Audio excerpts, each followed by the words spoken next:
Hi, everyone. Welcome to All About the Joy. I am Carmen Lisette, your host, and this is Carmen Talk. I don't normally share this kind of stuff, and yet I'm in this place where I'm working on this book, and so all of these different subjects are coming up. And then I realized this is something I should probably share because I wonder if it might help someone else. As I'm recording this in the following week, it is June 2024. That's how messed up I am right now. It is June 2026. And I think I'm going to leave that in. There are times in our lives where we all deal with grief. And I think one of the things that I have learned in my life is that if you don't allow grief to work its way through you, then it will hurt you. If you don't allow grief to become part of who you are, right? If you keep trying to hide it or not deal with it or not admit it or understand it, if you don't deal with it every time it comes up, it will hurt you. And worse than hurting you is that it will inevitably hurt other people. I'm bringing this up because this week, as I'm recording this, the upcoming week is June 2026, and this is always a tough time for me, even though most people don't know this. So I have a stretch of time here where I have 4 friends that I love. These are not just acquaintances. These are people I love whose birthdays are back to back in June. Like it's on one day and then the next day and then the next day. And I love this about them. And they don't even all know each other. They know of each other, but they don't know each other. And it's just like kind of the coolest thing that I have these 4 friends whose birthdays are back to back. But at the end of that stretch, it's my mother's birthday, what would have been my mother's birthday. And here's the thing that's so interesting is Mother's Day doesn't bother me. Christmas doesn't bother me. The anniversary of her passing doesn't bother me. Thanksgiving, none of these things affect me at all. And yet for some reason, on her birthday, which is June 12th, for some reason, that is the day that kind of puts me in that space. And my mom passed away over 40 years ago. And yet, on this day, it bubbles up. I am reminded. I am consumed by it. And it's not necessarily bad or good, but it is what it is, you know? And this year specifically, it's, this episode is going to be airing on Father's Day, just because it just happens to fall on this Sunday. And so it's kind of like a double whammy. Like I don't have any grief or issues regarding a father because I've never had a father. So I can't grieve something I've never had. That's how I always say it. And that's no disrespect to all the wonderful men I have had in my life who acted as father figures, whether they realized it or not. But if you've never called someone dad or said, that's my father, or had that kind of connection in any way, shape, or form that was real, then you don't miss that, at least for me. I'm not saying that for other people. I'm just speaking for myself. However, most people know that the things that make me so, squirmy and tearful or whatever are, anything to do with fathers and parents in general. But I mean, it's one of the reasons why I love the movie Field of Dreams, right? People think that that's about baseball or they hate Kevin Costner or whatever it is. I saw that movie because of James Earl Jones. And I have always admired him and loved James Earl Jones. I first learned about James Earl Jones because he was a stutterer, and somebody was trying to explain to me that you can make it in life even though I'm a stutterer. And I was really young when I learned about this, so I followed his career. And one of the movies he's in is Field of Dreams. And if you watch that movie is not about baseball.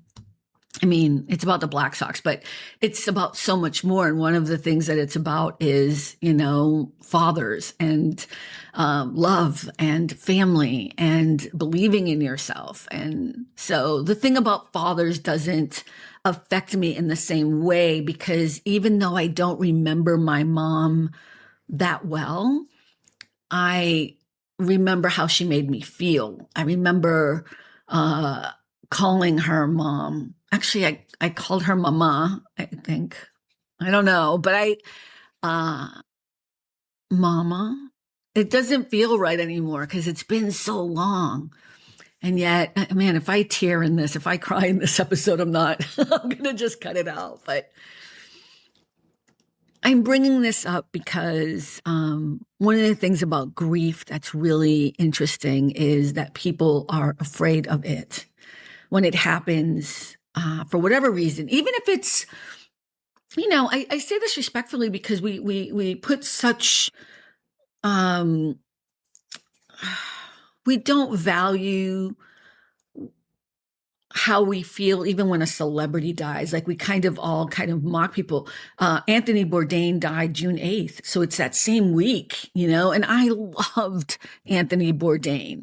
And he was one of the celebrities that when he passed away, I was just drenched in tears and was so upset. And he is in this same week period, so grief, however it comes to us, it is something that pains us and that we need to acknowledge, and that we have to understand that we are all going through it. Everyone on the planet has had that experience of grief in one way, shape, or form.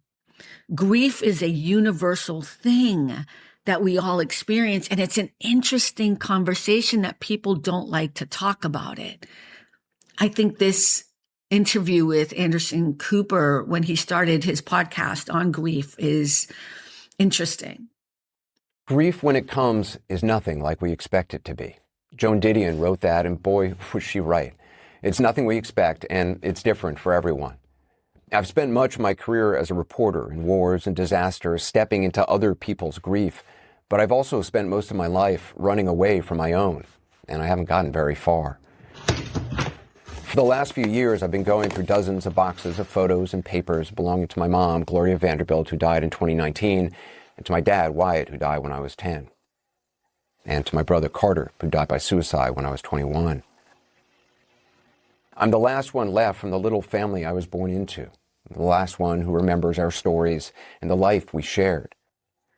I found letters and journals, old seating charts for dinner parties, postcards from Truman Capote, even telegrams from Frank Sinatra, who my mom was dating in the 1950s. Sifting through these boxes, these memories, it's been overwhelming and lonely, and I'm not sure what I'm supposed to do with it all. I can't just get rid of these things. It's all that's left of them, and I'm not ready to let them go. The truth is, none of us is alone in our grief, though it certainly feels like we are. The path we're on is well traveled. The person sitting next to you on the subway or in a cubicle at work, everyone has felt the pain of loss or will. It is a bond we can share, but we rarely do. Instead, we shroud our grief in silence. Why is it so hard to talk about? Why must we keep it hidden away, crying in private, speaking the names of our loved ones in hushed whispers only we can hear? I've done that my whole life, and the price I paid is high. When you bury your grief to mute your sadness, you mute your ability to feel joy as well. You can't have one without the other, and I see that now. Talking about grief and hearing from others who are living with grief as well, it's the one thing I found that's helped me feel less frozen by it and less alone in it. Anderson is talking about they're so absolutely real, right? This ability to be able to let this process through you, because if you don't let it process through you, it can hurt you. It's kind of what I was saying earlier. And he is such a brilliant man, and it's interesting. It doesn't matter who you are. It doesn't matter how much money you have. It doesn't matter what your profession is. The way in which we all deal with grief, because we don't talk about it, because there seems to be some strange hush hush about it. I can't even say that it's about shame. I don't think it's about shame. I think it's about, if you can't handle it, somehow you're weak. Maybe. I don't know what it is. I will say for myself, when I was younger, and I do not blame anyone for this, but this is just the way in which my life unfolded. When my mom died, no one sat down and talked to me about it. Nobody put me aside and said, this is what's happening or whatever. I just saw that somebody put a Bible on my mother's bed, and I knew that something had happened. And I had not seen my mom for 2 weeks prior to this because I had been on tour. And when I came back, when we pulled into the driveway, there were all these cars and an ambulance. And what people don't remember, but I remember as a kid, is that my mom had died like twice before. And I say that because back in the day, if you were under a certain age, I think it was 12 or something, I don't know, but if you were under a certain age, they wouldn't let you go into the hospital room of whoever was sick or whatever. You had to wait in the lobby. And twice before, I remember this vividly, they gave me permission to say goodbye to my mom because they were giving her last rites. So as a little kid, I remember this, and I remember her trying to write something. I remember the tubes all in her. I remember like crawling up to say goodbye to her. Like it's a vivid visual memory for me, which is hard because I don't really have great memory. I have aphantasia, but I have that feeling, and I can feel it so deeply. So when we pulled in, I was staying with the Donleys. When the Donleys pulled into our street and we saw the ambulances and the cars and the people, we knew that my mom had been rushed to the hospital, but she had been sick for so long. She'd always been sick. But as a little kid, I was like, well, she'll be back. She'll be back. She'll be back next week, and then she'll be making me breakfast or whatever it is. So when she actually died, which was that night, I was fine, right? I was like, I'm fine, I'm good, because that's what kids do. And the Donleys, Mrs. Donley, I'll always remember her for this because she really was trying to comfort me and to walk me through. But then she had to leave, and I remember being so alone and confused because I was like, what is the big deal, It was years later, sadly, that I understood that my mom had actually passed away. And I know for some of you that's going to sound really weird, but when you grow up in the 70s and 80s and you're a latchkey kid, you didn't see your parents all the time. It wasn't like it was 24/7 with your parents. And if you add that with my misunderstanding that she wasn't going to come back and never having a conversation with anybody about what death is, I knew, but I didn't know. And I talk about how I understood death for the first time, which was when I realized a friend of mine had passed away. My point is that my grief really started probably about 3 years after my mom actually died, when it finally hit me, that I understood it.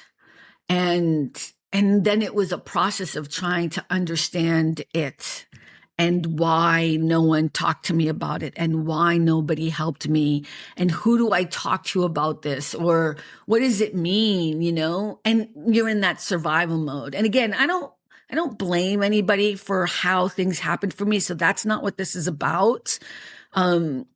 Because I think really when I look back on it, everybody lost my mom too. It wasn't just me. Everyone did. And my mom, from what I can understand now, was loved. I think that's what's so remarkable, is that she was so loved and so missed by so many people. And I understand that. As I get older, I understand that. And I never blamed people for not doing right by me. I wish they had. I think it would have been easier for me, but that's not how life works. But when I started understanding what had happened and I started learning to grieve and processing through it, I realized that just as Stephen Colbert says, you kind of have to be thankful for it. You told an interviewer that you have learned to, in your words, love the thing that I most wish had not happened.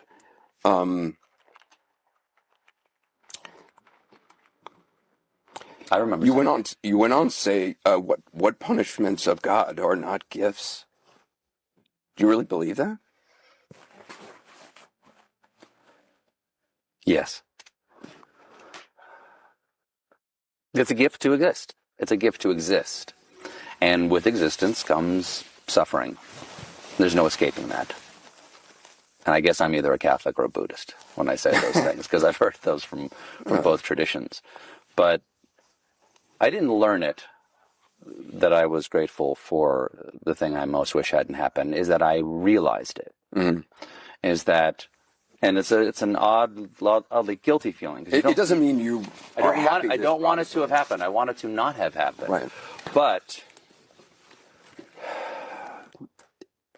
if you are grateful for your life, which I think is a positive thing to do, not everybody is, right. And I'm not always, but it's the most positive thing to do, then you have to be grateful for all of it. You can't pick and choose what you're grateful for. And then, so what do you get from loss? You get awareness of other people's loss. Well, that's true. Empathy. Which allows you to connect with that other person, right. Which allows you to love more deeply and to understand what it's like to be a human being. Every time I watch this, it makes me feel like I just want to give Anderson Cooper a hug. But the thing that Stephen Colbert is talking about is so absolutely true. You don't wish that the thing that happened. But for me, what I would say is that I have found the grace in it. I have found and understand fully and completely that this thing happened, that I am sad about it, that it will always be a part of my life. And now my job in accepting it is to love anyways, and to be the best person I can be anyways, and to acknowledge other people's pain, and to be able to see other people's grief, and to offer them comfort, offer them a hand, offer them something to let them know it's going to be okay, right? So I don't hide my grief or my sadness. I mean, I'm tearing and crying during this, but when you can understand grief in such a way that you accept it, let it process through you, and you can grow in it, then you are able to see other people's grief and joy. When you can understand that you are not the only one in pain, that you are not the only one that had the best mom or the best dad or the best sister or the best, right? Because it's all relative. It's all relative, right? For me, I didn't have my mom for that long. I don't remember much, but for me, she was everything. She was the best. But you might have lost your mom too. And I bet she was the best for you too. And because I know grief and I understand it so well, I can understand you, and I can see your joy when you talk about your mom or your dad or whoever you have lost, or whatever grief you're trying to process. And so I'm sharing this today because, we're going to do a show on Friday on my mother's birthday. And I will go through it, and I will not discuss this. And, but I know that when I do that show, it will be a little hard for me until it's not. Because I know grief, I also know joy. And so if you are someone who is feeling sad about someone that you have lost, or you've lost a pet, or the grief can be from anywhere. It can be anything. Maybe you've lost a job, or you didn't get an opportunity you wanted, or you didn't get a raise. What I'm trying to say is grief is universal. It is real. And you should definitely feel comfortable in knowing that you are not the only one, and that there are ways in which we can always talk to someone about grief. Do not feel shame or sadness about feeling the way you feel, and understand that there is someone out there that will talk to you about it, or that will hear you, or will understand. And even if that's hard, like if it's hard for you to want to talk to other people, maybe just being kind to yourself and understanding that you are not the only person that is going through something might make you feel a little bit better. I know it does for me. I know that for me, I understand that grief is something that we all process. And if we process it, if we allow it to process, then we can find joy as well. And the reason why my mother's birthday is so important to me, I'm going to share with you guys this, is because I imagine that when she was like 18 or 19 or 20 or whatever age, and she was going to the club, because I found out that she used to go to the clubs and she used to go dancing. And of course, right, she was a woman. And I envision what her life might have been like, the good parts, the beautiful parts, the parts that make her fully and completely human. And I value that part of who she was, even though I don't know that part of her. I celebrate her life. I celebrate her life, and I grieve that I didn't get to know her for longer. I grieve that I missed out on who she could have been as an elder, as a older person in my life. I grieve that I couldn't take care of her as she aged. I grieve at the idea of all the things she could have accomplished. But the thing that's great about celebrating her life and being so happy and joyful about her is knowing that she had me and brought me into the world and loved me. And even if it was only for a short period of time, that's what carries me through. And I hope that whatever you're grieving or whatever you're going through in your life, that you find a way to walk through to the other side. Remember, Winston Churchill once said, it's one of my favorite quotes. You know what? People say it wasn't him though, but I'm going to still give him credit because that's where I learned it. But someone once said, if you're going through hell, keep going. And I interpret that as meaning, if you're in hell, if you're feeling like the world is just doing you wrong, don't sit there. Don't stay there. Keep walking. Get to the other side. Find that light. Find the joy. Thank you, everyone, for hanging out. I appreciate you so much. Remember to like, share, and subscribe. And remember, at the end of the day, it really is all about the joy. Bye, everyone. Thanks for stopping by All About the Joy. Be better and stay beautiful, folks. Have a sweet day.